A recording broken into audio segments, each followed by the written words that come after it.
Back to another fabulous episode of Vlogging for My Sanity, and this is actually the second time I did this video. The first video I'm going to post on the tube so you can see the whole thing, because I really got into a conversation that's probably a little bit too long for TikTok, but I give you out a short version. So somebody tried to break in my house again this morning, and I had a realization because I still don't have enough money to pay for anything, bills, car, anything. So the car was still there, and I just thought about something. If I had went and fixed my car, let's say I was doing well and was able to go get my car fixed and all that and the other, my car would probably still be getting fixed, right? Which means they wouldn't have saw my car there, which means they would have broken my house regardless with me there. And then somebody's mother would have been sad. But this is my thing though. I don't like that energy. And I feel like in where I live in St. Louis, not just my neighborhood, but I feel like a lot of people in St. Louis think that's normal. That's weird to that people move like that's normal. Like, oh, well, that's just the way it is. Like, it's like, no, it's not. Because the riffraffs in St. Louis, I know quite a bit of them. I know quite a bit of riffraffs.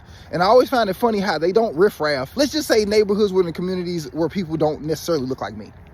I'm just saying. So I had posed the question to a family member the other day and said, hey, you know, do you think you would be as upset how people treat you online, as far as like, you don't want to post no money, you don't want to post what you got, this, that, and the other, because you worried about people coming for it?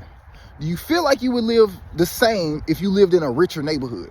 And the person said yes. And to me, I can't even argue that, because I personally believe that a lot of people in St. Louis believe that just because you're in St. Louis, that negativity is just supposed to happen to you.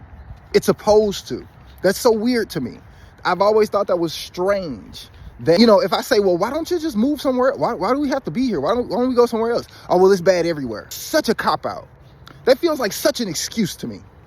To dwell in negativity. To just dwell in a place that is clearly not for you. A place that clearly doesn't want you there. Kind of like America.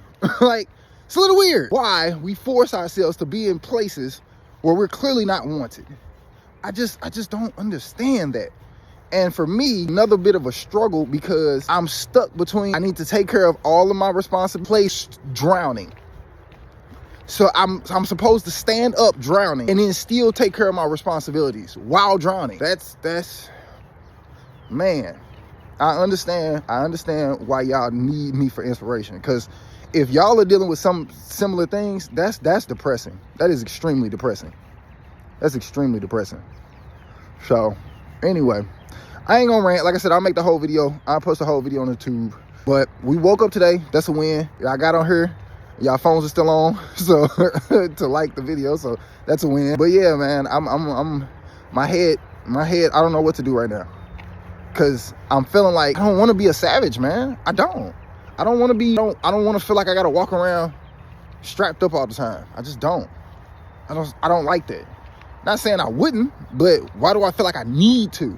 Like, the desperate need to feel like I need to is I just hate that. It's so annoying, man. It's annoying. Anyway. Well, I'll holler at y'all next time.